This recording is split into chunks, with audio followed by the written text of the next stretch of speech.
Hello guys! Welcome to Ate Tet Channel. Tara guys, samahan niyo ako. Mamasyal tayo dito sa Lipa City. Punta tayo guys doon sa Lipa City. Doon guys, meron doon magandang pasyalan. Tara guys, samahan niyo ako. Ayan, nandito na tayo guys sa Outlet Lipa, Batangas. Dito guys, meron ditong magandang pasyalan. Ito ay ang Field Rides. Field Rides siya guys na ang ganda ng pagkakagawa ng Field of Rides dito. Kaming paglalaruan ng mga bata. Marami siyang maaring sakyan ang mga bata. Mag-i-enjoy guys dito talaga pag kayo pumunta. Kahit bata o matanda, mag-i-enjoy guys talaga dito, sigurado ako. Ang ganda ng kanyang ambience, ang lawak. Tapos hindi ka matatakot na may mapaano ang mga bata. At tingin ko safe na safe dito guys. Ang ganda ng mga nila. Bawat rides ay 150 ang bayad guys sa mga rides na yan. Bawat isa na ganyan. Nakasakay-sakay din nga ako guys dyan. Tingnan ninyo, panoorin natin guys kung ano ang inyong makikita dito sa mga rides dito sa Field of Rice. Ang ganda guys, promise. Tara, panoorin natin.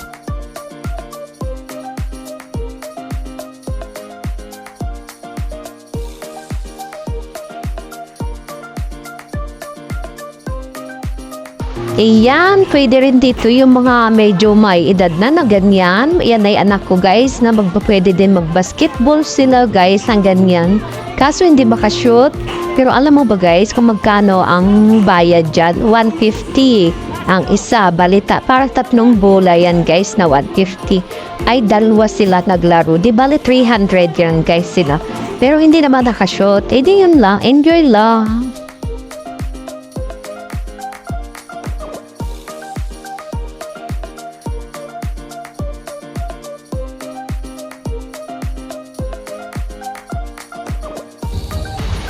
Ayan, sumakay din naman kami dito sa anong tawag na itong sasakyan ito. Tingin ko sabi ko para itong gulong na pinagdatik.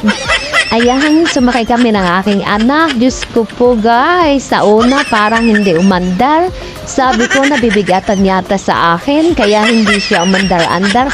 Ang tagal bago siya napaandar. Parang nagbabangkalula lang naman yan guys. Nakakalula din niya. Pero sige lang. Dahil pumunta ka dito, di mang-enjoy. Masaya naman, guys.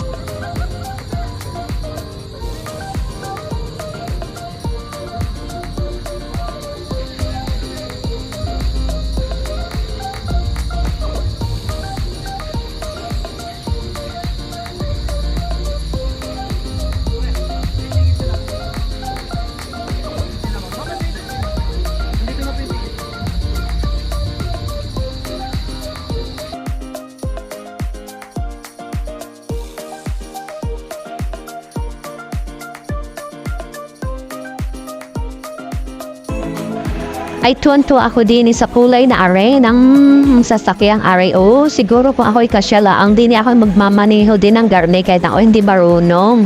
Ay kaso baka mabangga pag ako ang may dala niyan at pag ako ang nagmaneho niya ay baka kung saan mapapunta. Kaya hindi ako makasakay-sakay dyan guys. Ako hindi naharana sumakay sa gayan, tumanda na ng garne. Ay kung kailang tumanda ay saka na masyal din sa mga pasyalan na mga pambata. Ay kaya nga ako yerni guys at ako na ang pinapasyal ngayon ng aking mga anak.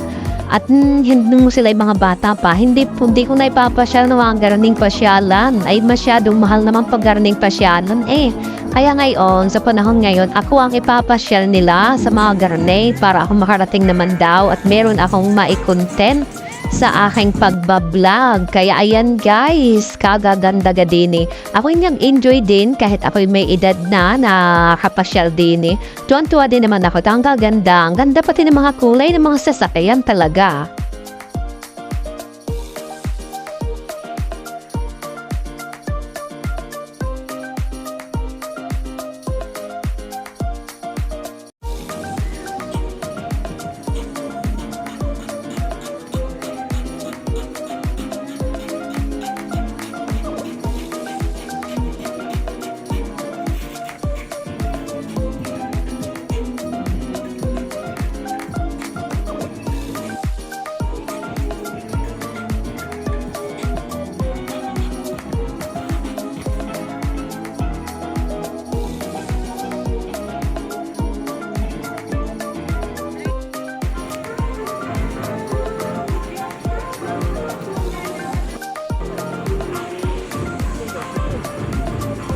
Meron din pala dito guys na mga makakainan, masasarap na mga pagkain din dito na kung nagutom kayo sa pamamasyal. At meron din mga bilihan na rin dito guys kung ano-ano mga paninda na naririto.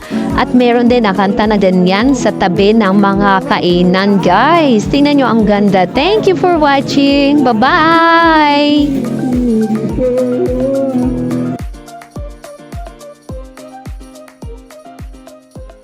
Please subscribe. Only personal use is allowed.